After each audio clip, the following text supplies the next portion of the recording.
Okay. So, మనం last సెక్షన్‌లో బ్రష్‌లోని different మెథడ్స్‌ని మనం ఎలాగా క్రియేట్ చేయాలి అనేది మనం చూసాం. అలాగే ఆహ్, మనకి ఒక బ్రష్‌ని డౌన్‌లోడ్ చేసి మనం ఎలా డిజైన్ చేసుకోవాలో మనం నేర్చుకున్నాము. అట్లాగే మనం పెన్ యూజ్ చేసి కూడా బ్రష్ తాలూకా డిజైన్స్‌ని అలాగే రీటచ్ ఇమేజెస్ని మనం ఎలా క్రియేట్ చేయాలో కూడా తెలుసుకోవడం జరిగింది. అయితే దాని తర్వాత ఇక నెక్స్ట్కి వచ్చేస్తే మనకి ఇక్కడ మనకి బ్రష్ టూల్ తర్వాత నెక్స్ట్ టూల్ వచ్చేసి పెన్సిల్ టూల్ అని ఉంటుంది. సో పెన్సిల్ టూల్ అనేది యాక్చువల్గా మనం దేనికి వాడతారంటే ఏవైనా మనకు ఒక ఫ్రీ హ్యాండ్ స్కెచింగ్ అంటే ఫర్ ఎగ్జాంపుల్ నేను ఒక ఆర్ట్ డ్రాయింగ్ టైప్ లాగా నేను క్రియేట్ చేయాలి అనుకున్నప్పుడు సో నేనేం చేస్తానంటే పెన్సిల్ టూల్ అనేది యూజ్ చేయడానికి ఎక్కువ బెనిఫిట్ అవుతుంది. ఓకే.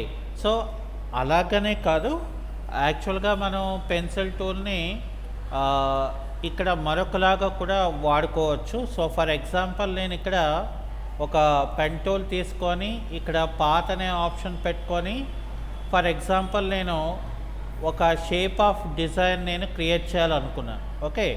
సో ఒక షేప్ ఆఫ్ ద డిజైన్ నేను ఇక్కడ ఏం చేస్తానంటే మళ్ళీ నెక్స్ట్ బెండింగ్ని నేను ఇలాగ పెట్టుకుంటాను.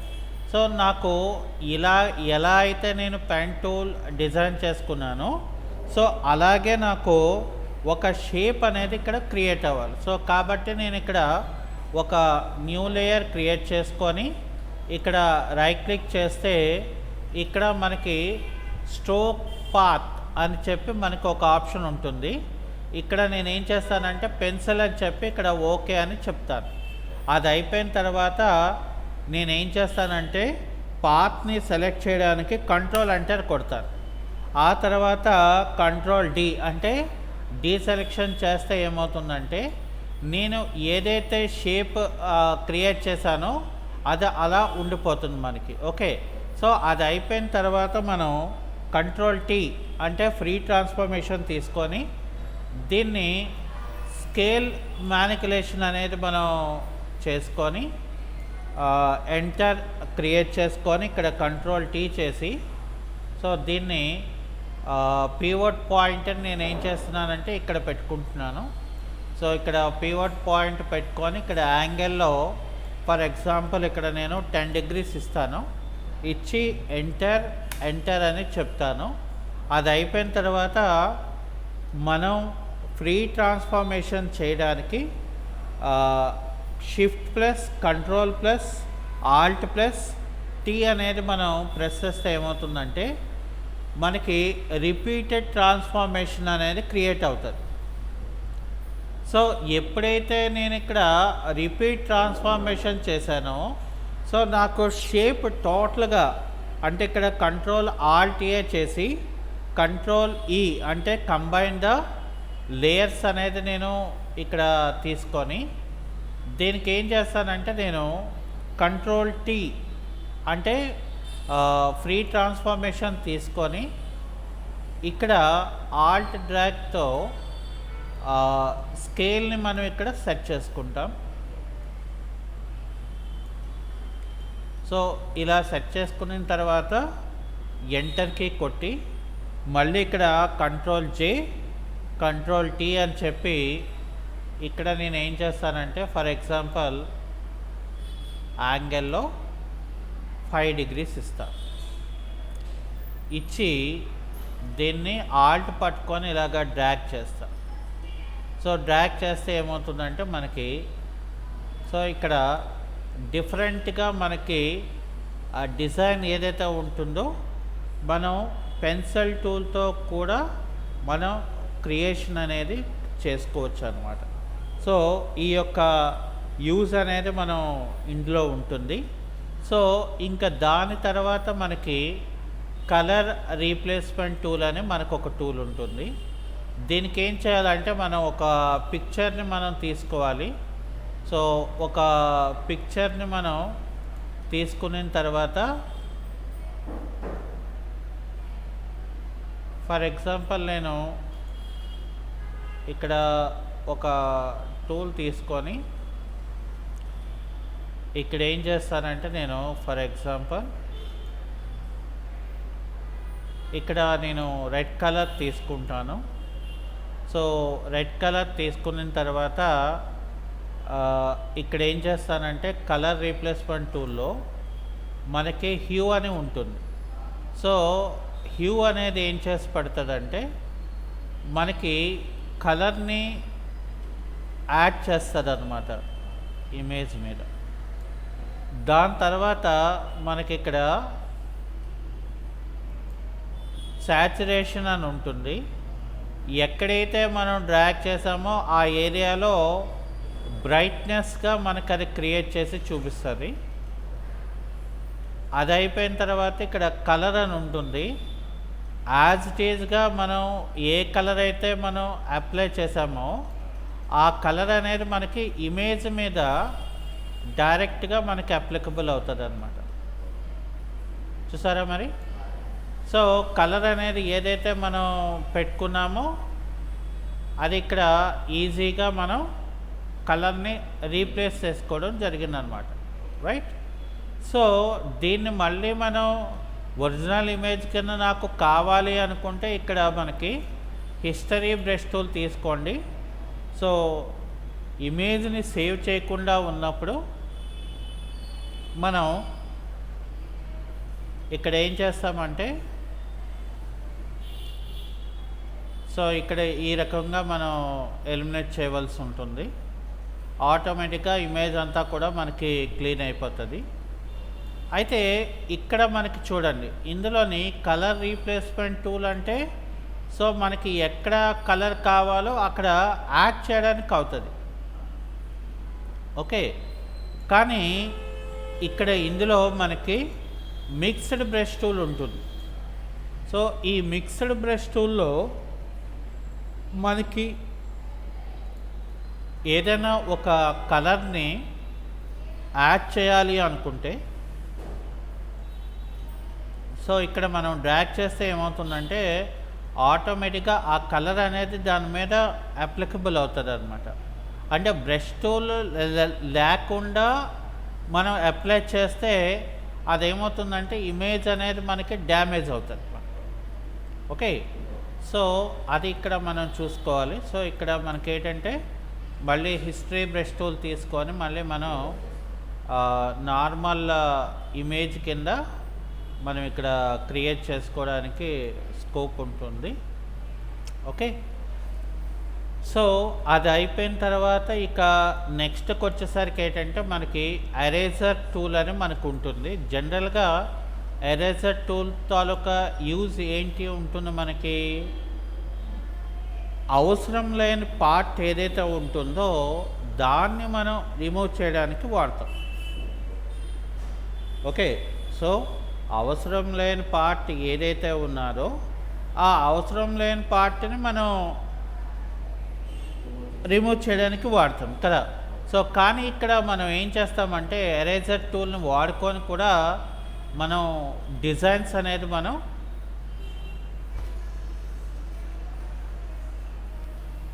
క్రియేట్ చేసుకోవచ్చు.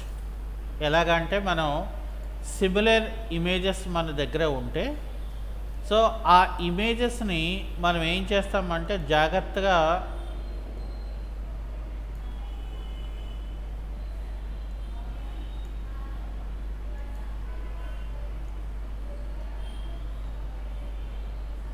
సో ఇక్కడ ఇట్లాగా పెట్టుకోండి.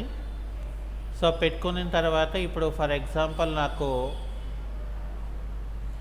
ఎరేజర్ టూల్ తీసుకొని ఈ పై పార్ట్ని నేను రిమూవ్ చేస్తాను. అంటే అప్పుడు నాకు ఏమవుతుందంటే యాక్చువల్గా బ్యాక్గ్రౌండ్లో ఉన్న పిక్చర్ తాలూకా స్కై అనేది దీనికి యాడ్ అయింది. ఓకే, సో అలాగే ఫర్ ఎగ్జాంపుల్ ఈ పిక్చర్లో ఈ గ్రాస్ అనేది నేను రిమూవ్ చేసి అది అనుకుంటే లైట్గా ఇక్కడ చూసారా నాకు ఆ బ్యాక్ ఉన్న పిక్చర్ది మిక్స్ అయింది. కానీ ఎక్కడా కూడా మనకి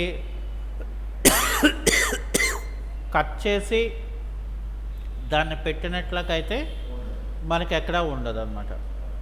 అదేంటంటే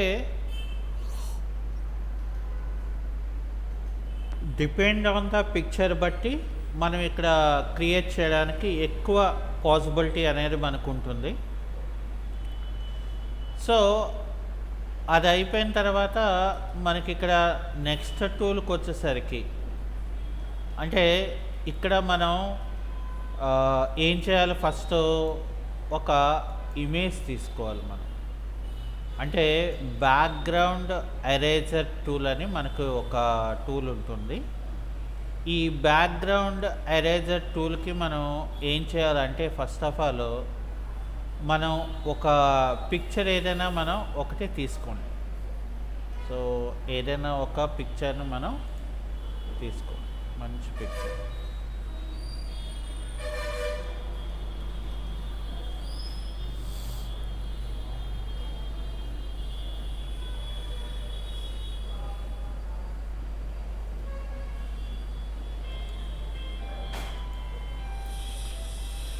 సో ఇక్కడ నాకు చూడండి, నాకు పిక్చర్ అనేది ఈ రకంగా ఉంది.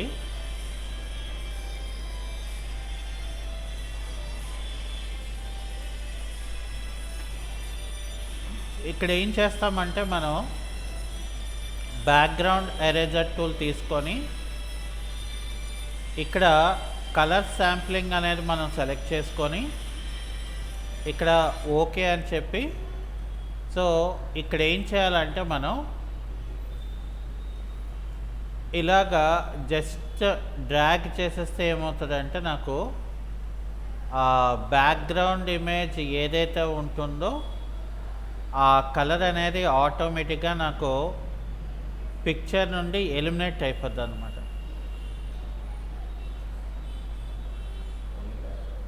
చూసారా, అక్కడ హెయిర్లోంచి కూడా మనకి అది పార్ట్, కాకపోతే ఇక్కడ చూడండి ఇమేజ్ కూడా ఎరేజ్ అవుతుంది.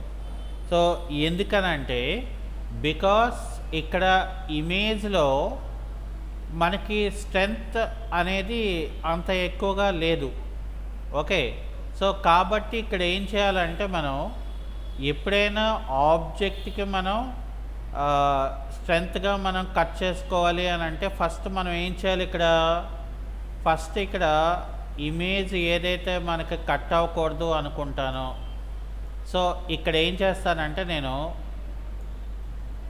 ఒక పెన్ టూల్ తీసుకుంటాను. ఫస్ట్ ఇక్కడ పెన్ టూల్ తీసుకొని, సో ఎక్కడ నుండి అయితే నాకు అవసరం లేదనుకుంటానో ఆ ఏరియాలో ఇక్కడ నేను పెన్ టూల్తో సెలెక్ట్ చేసుకుంటాను.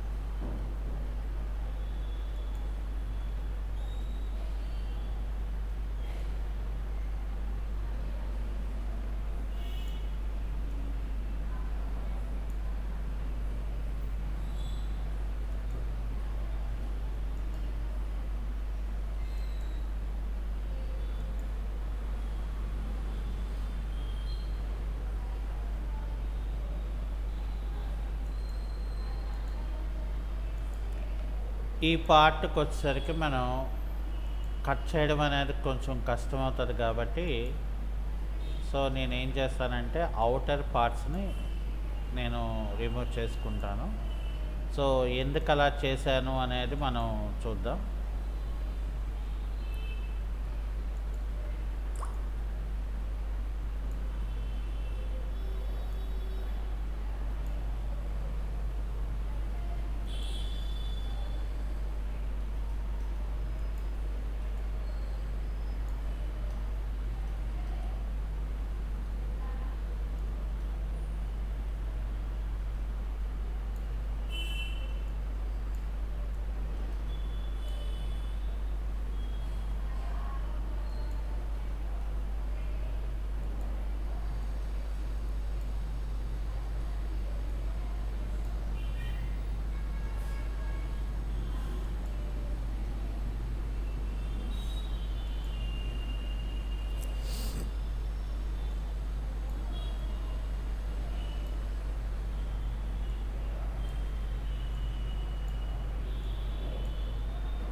ఇక్కడ నేను ఏం చేస్తానంటే ఒక ఏదైనా అదర్ సెలెక్షన్ టూల్స్ తీసుకొని ఇక్కడ సెలెక్ట్ అండ్ మాస్క్ టూల్ అనేది పెట్టుకుంటా. సారీ, ఇక్కడ ఏం చేస్తానంటే దీనికి కంట్రోల్ ఎంటర్ చేసి ఇక్కడ సెలెక్ట్ అండ్ మాస్క్ టూల్ పెట్టుకొని, సో ఇక్కడ నాకు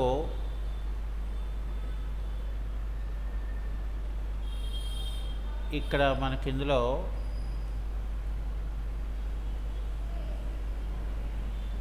ఇక్కడ మనం ఇది క్లిక్ చేసుకొని ఇది న్యూ లేయర్ అని నేను ఓకే అని పెట్టుకుంటా. అప్పుడు ఏమవుతుందంటే నాకు అవుటర్ పార్ట్ అనేది పోతుంది. సో అవుటర్ పార్ట్ పోయిన తర్వాత ఇక్కడ నేను ఏం చేస్తానంటే ఇప్పుడు బ్యాక్గ్రౌండ్ ఎరేజర్ టూల్ తీసుకొని ఇక్కడ సైజుని రీస్కేల్ తీసుకొని ఇక్కడ నేను ఓన్లీ ఎక్కడైతే నాకు ఇదిగా ఉందో ఆ ఏరియాని మొత్తం నేను రిమూవ్ చేసుకుంటాను. చూసారా, ఆ హెయిర్లోనే ఆ పార్ట్ మనకి ఎక్స్ట్రాక్ట్ అయిపోద్ది. అలాగే ఇక్కడ కూడా ఏదైతే ఉన్నదో ఆ పార్ట్ మనకి పోతుంది. జాగ్రత్తగా మనం ఎక్స్ట్రాక్ట్ చేసుకోవడం వల్ల. అలాగే ఇక్కడ ఏం చేస్తామంటే మనం సైజుని రెడ్యూస్ చేసుకొని బాగా ఇక్కడ మనం ఈ కలర్ని మనం తీసుకొని ఇక్కడ ఏవైతే ఎడ్జెస్ ఉన్నాయో ఇలా నేను ఈజీగా నాకు కావలసిన విధంగా ఇమేజ్ని కట్ చేసుకోవడానికి అంటే అలా ఉపయోగించుకోవచ్చు అని నేను చెప్తున్నాను అంతే. సో అలాగే చేయాలని రూల్ అయితే లేదు. బట్ ఇక్కడ ఏంటంటే మనం రకరకాల టూల్స్ అనేది మన దగ్గర ఉన్నాయి కాబట్టి సో ఇక్కడ ఏం చేస్తామంటే మనం అవసరాన్ని బట్టి సో దాన్ని మనం యూజ్ చేసుకోవడం జరుగుతుంది. ఇక్కడ చూసారా, సో ఇక్కడ మనం జాగ్రత్తగా ఈ సింగిల్ కలర్ని మనం సెలెక్ట్ చేసుకొని దాన్ని కూడా మనం రిమూవ్ చేసుకోవచ్చు. ఇక్కడ ఇప్పుడు నాకు చూస్తే ఫుల్ ఫోటో మనకి అసలు మనం ఇప్పుడు కావాలనుకుంటే ఒక న్యూ లేయర్ క్రియేట్ చేసుకొని ఇప్పుడు నేను ఏదైనా some other background, for example నేను ఇక్కడ ఒక అలాగే బ్యాక్గ్రౌండ్ ఏమో బ్లాక్ పెట్టుకొని ఇక్కడ రేడియల్ గ్రేడియంట్ ఏమో ఫోర్గ్రౌండ్ అండ్ బ్యాక్గ్రౌండ్ పెట్టుకొని రేడియల్ గ్రేడియంట్తో ఇలా నేను డ్రాగ్ చేసుకుంటాను. అది అయిపోయిన తర్వాత కంట్రోల్ ఓపెన్ బ్రాకెట్ ప్రెస్ చేస్తాం. సో ఎప్పుడైతే మనం అక్కడ కంట్రోల్ బ్యాక్ స్పేస్ చేసామో మనకి ఇక్కడ ఇమేజ్ని అంటే మనం ఒరిజినల్గా ఉన్న ఇమేజ్ తాలూకా కలర్ని మనం ఎక్స్ట్రాక్ట్ చేసి మళ్ళీ మనం వేరే బ్యాక్గ్రౌండ్ని మనం ఇందులో యాడ్ చేసుకోవడం జరిగిందనమాట. ఇంకా మనకి కావాలి అనుకుంటే ఇక్కడ మనం లేయర్ మెనూలోకి వెళ్ళి ఇక్కడ మనం లేయర్ స్టైల్స్లోకి వెళ్తే ఇక్కడ అవుటర్ గ్లో అని మనకు ఒక ఆప్షన్ ఉంటుంది. ఈ అవుటర్ గ్లోలో ఏంటంటే మనం ఫర్ ఎగ్జాంపుల్ ఇక్కడ అవుటర్ గ్లో తాలూకా సైజుని మనం యాడ్ చేసుకోవాలనుకోండి. ఇక్కడ మనం ఏం చేస్తాము, గ్లో తాలూకా కలర్ని మనం మార్చుకోవాలి. సో గ్లో తాలూకా కలర్ని మనం ఇక్కడ మార్చుకొని అలాగే ఇక్కడ కూడా సేమ్ మనం తీసుకొని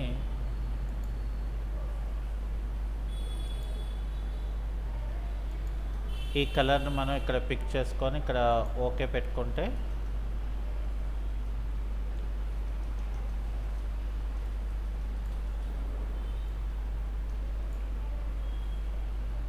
అంటే 2 కలర్స్ కూడా ఇంచుమించుగా మనకి కలర్ అనేది ఒకటే వస్తుందన్నమాట. ఓకే.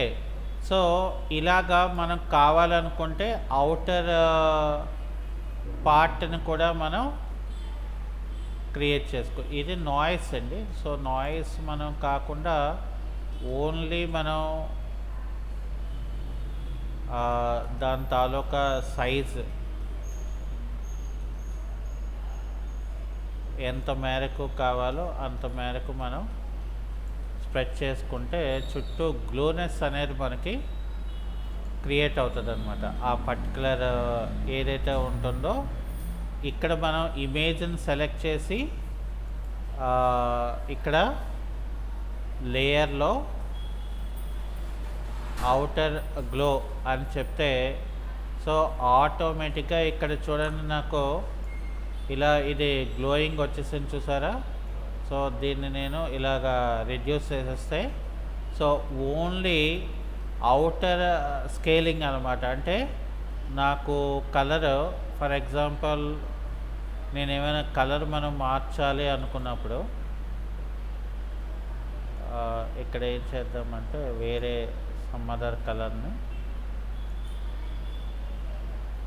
అందులో యాడ్ చేస్తాను చూడండి. ఆటోమేటిక్గా ఏమైపోయిందంటే ఆ కలర్ అనేది మనకు అంత ఇదిగా కనిపించకుండా మనకి చుట్టూ గ్లోనెస్ లాగా మనకి క్రియేట్ అవుతుంది అనమాట. సో ఈ టైప్ ఆఫ్ డిజైన్ కూడా మనం క్రియేట్ చేసుకోవచ్చు.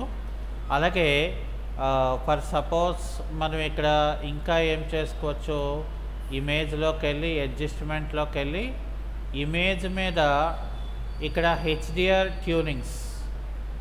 సో ఇమేజ్ మీద హెచ్డిఆర్ ట్యూనింగ్స్ అనేది మనం పెట్టుకోవాలి అనుకుంటే సో ఇక్కడ పెట్టుకుంటే మనకి కలర్ ఇది అవుతుంది. సో అందుకని మనం దాన్ని వదిలేస్తే ప్రాబ్లం ఉండదు. సో కాబట్టి ఇక్కడ మనం ఏం చేస్తామంటే ఫస్ట్ కంట్రోల్ జెడ్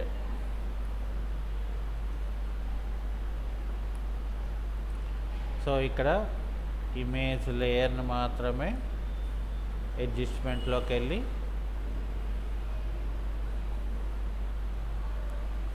ఇక్కడ మనం ఏం చేస్తామంటే వైబ్రెన్స్లోకి వెళ్ళి వైబ్రెన్స్ని యాడ్ చేసుకొని అలాగే ఇక్కడ సాచురేషన్ లెవెల్ అనేది మనం పెంచుకుంటే సో ఇమేజ్ అనేది మనకి ఇలా వస్తుంది. అది అయిన తర్వాత ఇమేజ్లో అడ్జస్ట్మెంట్లోకి వెళ్ళి ఇక్కడ ఫోటో ఫిల్టర్ అని తీసుకున్నాం అనుకోండి. సో ఇక్కడ ఏంటంటే మళ్ళీ మనం బ్లూ అనేది మనం పెట్టుకుంటే సో దానికి ఎంతవరకు కలర్ బ్లూయిష్ కావాలో సో ఇక్కడ మనం యాడ్ చేస్తే ఇమేజ్ మీద ఆ బ్లూయిష్ కలర్ కూడా మనకి మిక్సప్ అవుతుంది. ఓకే. సో ఇప్పుడు మనకి ఇది ఏమైనా కావాలి అనుకుంటే ఫైల్లోకి వచ్చి ఇక్కడ సేవ్ ఏ కాపీ సో ఇక్కడ డెస్క్టాప్ అని చెప్పి సో నేను దీన్ని ఇమేజ్ ఫైల్ కింద సేవ్ చేస్తాను. సో ఇప్పుడు చూడండి మనకి ఇది డైరెక్ట్గా అంటే ఒరిజినల్ పిక్ వేరు, మనం ఇక్కడ మార్చుకున్న తర్వాత దాని తాలూకా లుక్ అనేది మనకి ఇక్కడ మారిపోయింది చూసారా మరి. సో ఇలాగా మనం ఏంటంటే పిక్చర్లో మనం రకరకాల ఎడిటింగ్స్ అనేది మనం చేసుకోవచ్చు. ఓకే. సో అది ఈరోజు క్లాస్ రైట్.